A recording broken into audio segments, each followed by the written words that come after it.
সবাইকে জয় যিশু। আমাদের মহান প্রেমময় পিতা প্রভু যীশু খ্রিস্টের নামে আমি আজকে রাত্রিতে সবাইকে স্বাগত জানাই। আসুন আমরা ঈশ্বরের বাক্য শিক্ষার মধ্য দিয়ে যাই। আমি আজকে যে বাক্য পাঠ করব তা প্রথম পিতর তার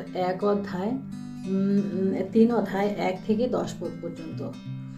তদ্রূপ হে ভার্যা সকল, তোমরা আপন আপন স্বামীর বশীভূতা হও, যেন কেহ কেহ যদিও বাক্যের অবাধ্য হয়, তথাপি যখন তাহারা তোমাদের সভয় বিশুদ্ধ আচার ব্যবহার স্বচক্ষে দেখিতে পায়, তখন বাক্যবিহীনে আপন আপন ভার্যার আচার ব্যবহার দ্বারা তাহাদিগকে লাভ করা যায়। আর কেশবিন্যাস ও স্বর্ণাভরণ কিংবা বস্ত্র পরিধান রূপ বাহ্যভূষণ তাহা নয়, কিন্তু হৃদয়ের গুপ্ত মনুষ্য মৃদু ও প্রশান্ত আত্মার অক্ষয় শোভা তো তাহাদের ভূষণ হোক। তাহাই ঈশ্বরের দৃষ্টিতে বহুমূল্য।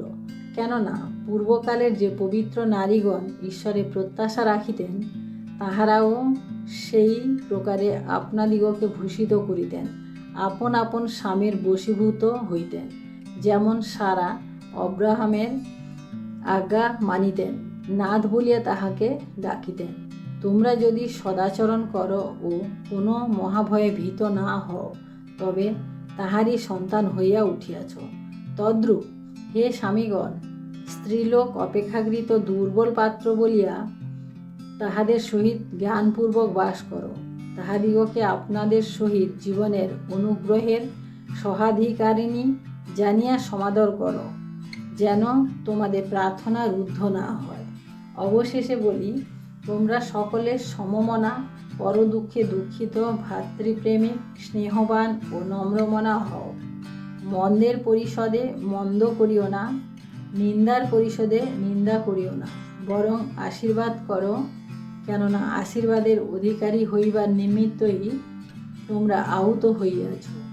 কারণ যে ব্যক্তি জীবন ভালোবাসিতে চায় ও মঙ্গলের দিন দেখিতে চায়, সে মন্দ হইতে আপন জিহ্বাকে, ছলনা বাক্য হইতে আপন ওষ্ঠকে নিবৃত রাখুক। আমেন। ঈশ্বর তার আপন বাক্যে আমাদের প্রত্যেককে আশীর্বাদ করুন। এই সুন্দর বাক্য আজকে আমরা পাঠ করলাম।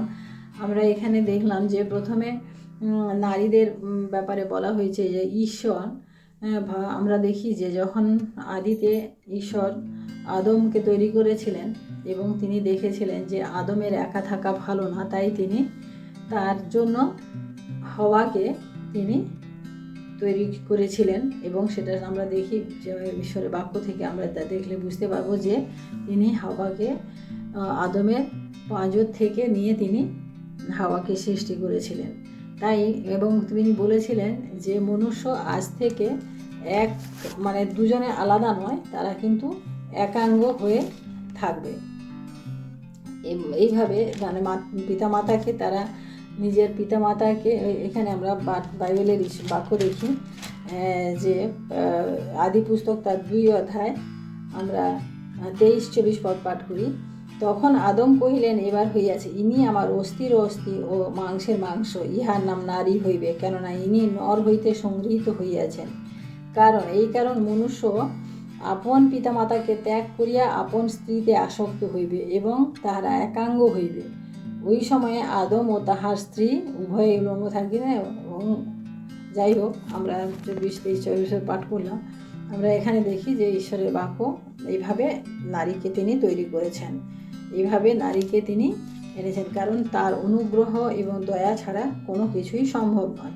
সেই জন্য বলছে যে কোনো স্বামী স্ত্রী যদি বাক্য না মানে বা বাক্যে অবাধ্য হয়, সেক্ষেত্রে তার সাথে ওই রকম ব্যবহার করা যাবে না বা ওই রকমভাবে তার সাথে আচরণ করা যাবে না। কিন্তু ঈশ্বরের বাক্য বলে যে তোমাদের সভয় বিশুদ্ধ আচার ব্যবহার স্বচক্ষে দেখিতে পায়, তখন বাক্যবিহীনে আপন আপন ভার্যার আচার ব্যবহার দ্বারা তাহাদিগকে লাভ করে। অর্থাৎ আমাদের বচসা করার মধ্য দিয়ে নয়, আমাদের নিন্দা অপবাদ করার মধ্য দিয়ে নয়, আমাদের দোষ দেওয়ার মধ্য দিয়ে নয়, কিন্তু যখন তার স্ত্রী কোনো ঈশ্বরের ভয় রাখছে না বা অবাধ্য হচ্ছে, তখন এমন ব্যবহার করতে হবে বা ঈশ্বরের বাক্য স্বামীর মধ্যে এমনভাবে থাকতে হবে, তার আচার আচরণে এমনভাবে থাকতে হবে যাতে সেই ব্যবহার দেখে, সেই তার বাক্য দেখে সে যেন মন পরিবর্তন করে এবং তার বলছে কি ব্যবহার দ্বারা তাহাদিওকে লাভ করা যায়, মানে স্বামীর ভালো ব্যবহারের জন্য স্ত্রীকে সে লাভ করতে পারবে। কিন্তু শুধু কেশ বিন্যাস, স্বর্ণাভরণ বা নানান রকম মানে নারীদিগকে এখানে বলা হচ্ছে যে উন্নত বস্ত্র মানে সমস্ত কিছু এইগুলো পরিধান করে নিজেকে বিভূষিত করে সেই দৃষ্টিতে নয়, কিন্তু ঈশ্বরের দৃষ্টিতে বহুমূল্য হতে হলে ঈশ্বরের আত্মার দ্বারা বা পবিত্র বাক্যের দ্বারা মানে চালিত হতে হবে। কেননা পূর্বকালে যে পবিত্র নারীগণ ঈশ্বরের প্রত্যাশা রাখিতেন, আমরা জানি বাইবেলের যে সমস্ত নারীদের কথা বলা হয়েছে যাদেরকে তারা ঈশ্বরের বাধ্য ছিলেন এবং ঈশ্বরের তারা অনুগত ছিলেন, ঈশ্বর ভয়শীল ছিলেন। হ্যাঁ, আমরা দেখি যে এখানে সারার উদাহরণ দেওয়া হয়েছে, অব্রাহামের স্ত্রী সারা, তিনিও তার স্বামীকে তিনি সেভাবে মান্য করতেন এবং তিনি ঈশ্বরকে ভয় করতেন। সর্বোপরি তিনি ঈশ্বরকে ভয় করতেন, কারণ ঈশ্বরকে যদি ভয় না থাকে তাহলে আমাদের এই শ্রদ্ধা, ভক্তি, ভালোবাসা এগুলো কিছুই আসবে না। তদ্রূপ স্বামীগণকেও এখানে বলা হয়েছে যে স্ত্রীরা অপেক্ষাকৃত দুর্বল পাত্র, অর্থাৎ তারা দুর্বল। ঈশ্বর সেইভাবেই তৈরি করেছেন যে স্ত্রীদেরকে হৃদয়ে তাদেরকে অনেক বেশি কোমল, কঠিন, নরম তৈরি করেছেন। সেই জন্য বলছে দুর্বল পাত্র বলিয়া তাদের সহিত জ্ঞানপূর্বক বাস করো, আপনাদিগকে আপনাদের সহিত জীবনের অনুগ্রহের সহাধিকারিণী হিসেবে।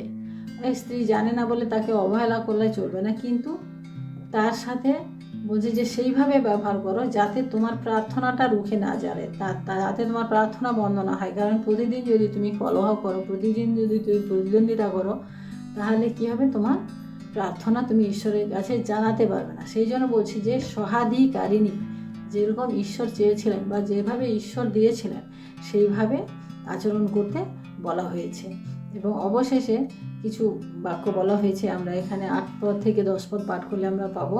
অবশেষে বলি, তোমরা সকলে সমমনা, পর দুঃখে দুঃখিত, ভাতৃপ্রেমিক, স্নেহবান, নম্রমনা হও।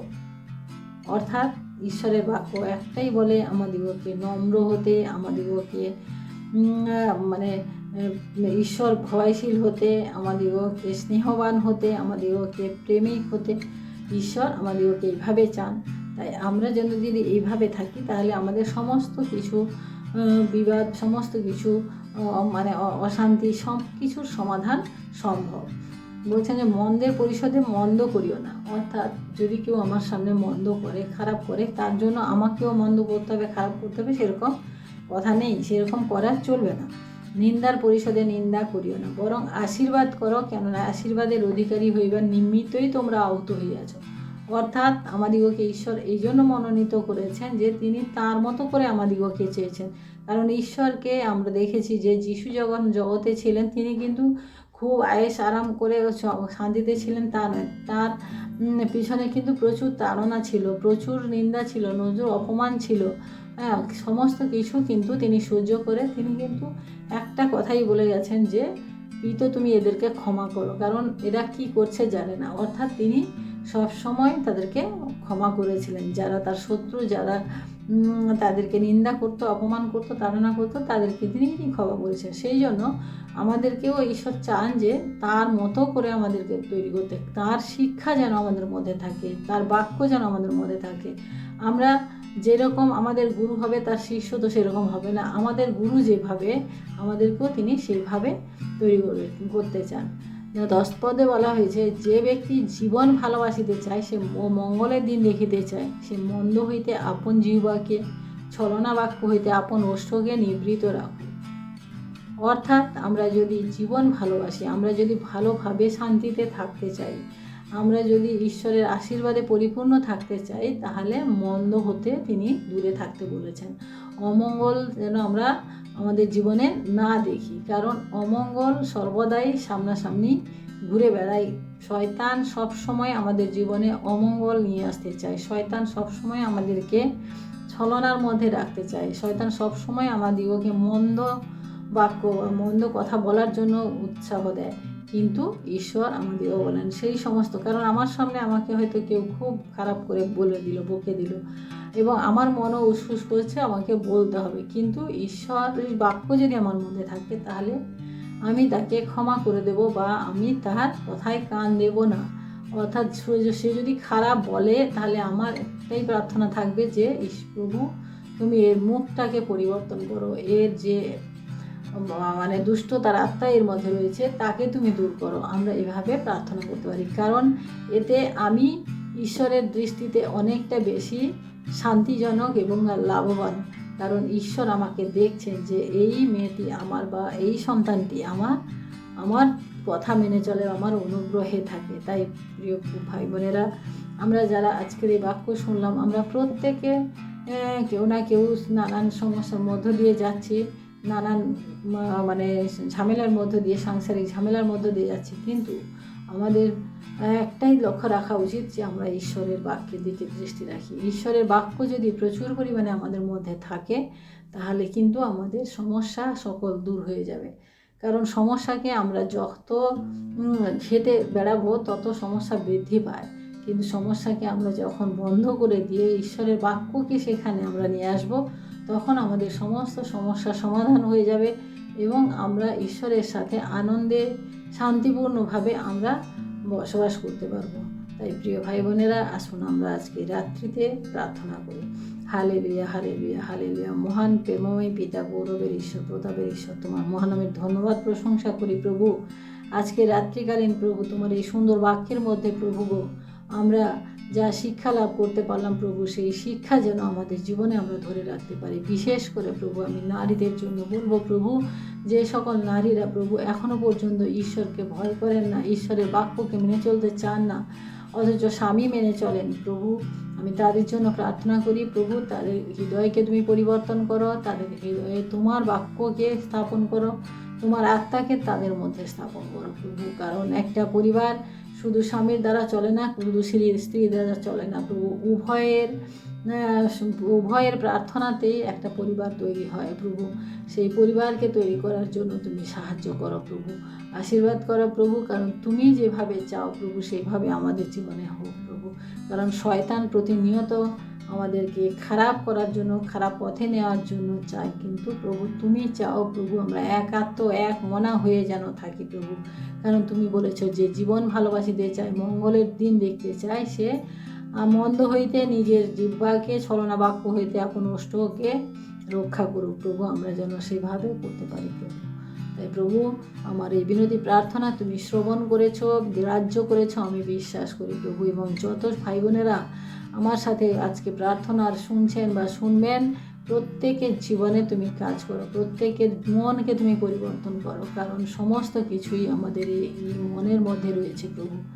তাই ধন্যবাদ করি প্রভু আজকে আমার প্রার্থনা শ্রবণ করার জন্য। সমস্ত ভুল ত্রুটি অপরাধ ক্ষমা করো প্রভু। আমার প্রত্যেক খ্রিস্টীয় ভাই বোনকে তোমার হস্তে রাখি প্রভু, তুমি প্রত্যেককে আশীর্বাদ করো, দয়া করো, সুরক্ষা করো, রাত্রিতে সবাইকে সুনিদ্রা দাও। সমস্ত মহিমা গৌরব প্রশংসা তোমাকে দিয়ে এই বিনতি প্রার্থনা চাই আমাদের মুক্তিদাতা ত্রাণকর্তা প্রভু যীশু খ্রিস্ট তোমারই নামে, আমেন। সবাইকে জয় যীশু। সবাই ভালো থাকবেন, সুস্থ থাকবেন। আজকে রাত্রি সবার শুভ হোক। জয় যীশু।